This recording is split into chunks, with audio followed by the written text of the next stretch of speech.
Well, the picture is now becoming clearer of what was happening on board those 4 hijacked airliners that were taken over and in just a few minutes turned into weapons of terror. Logan Airport in Boston, a normal weekday. The skies are clear. Passengers lining up to board American Airlines Flight 11 and United Airlines Flight 175 are expecting a normal flight to Los Angeles. Passengers at Newark Airport, ready to board United Flight 93, are also ready for a routine flight to San Francisco. As they walk down the jetway to board the plane, there are no signs that this will be anything but an ordinary flight.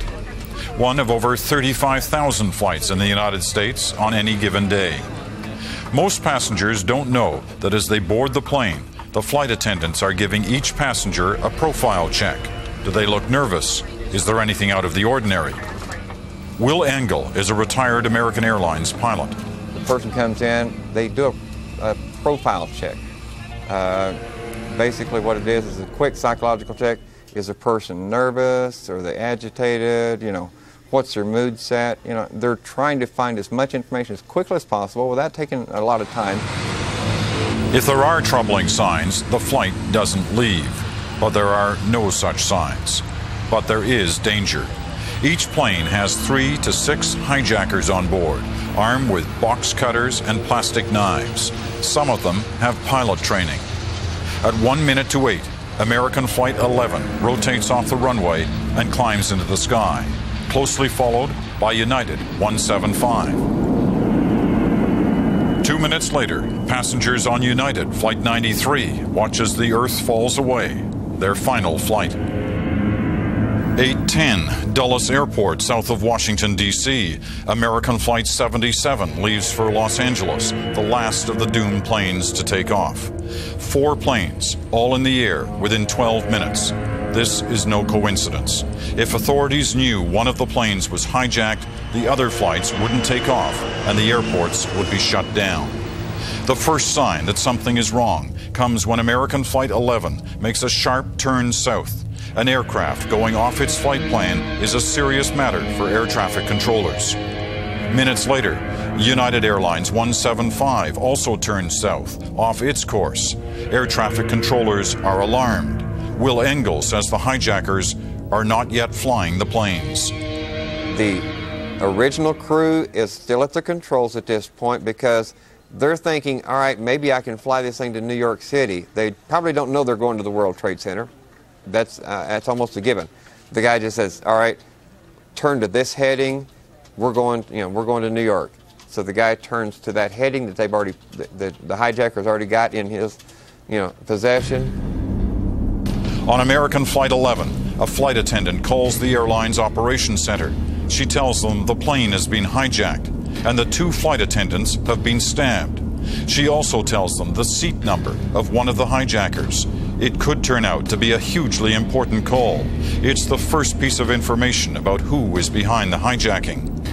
United Flight 175, passenger Peter Hansen, sitting beside his wife and 2-year-old daughter, calls his father twice. First to tell him the plane has been hijacked and a flight attendant murdered. Then he calls again to tell him, don't worry, it's going to be quick. American Flight 11 approaches New York City. The hijackers are now flying the plane. They may not be as experienced as airline pilots, but they know what they're doing. 8:45, engines screaming. The 767 tips over into a dive and hits the North Tower of the World Trade Center.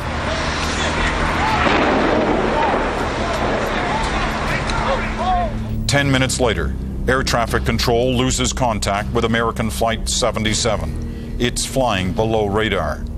9:03, passengers on United 175 can see the World Trade Center burning as the 767 speeds towards lower Manhattan.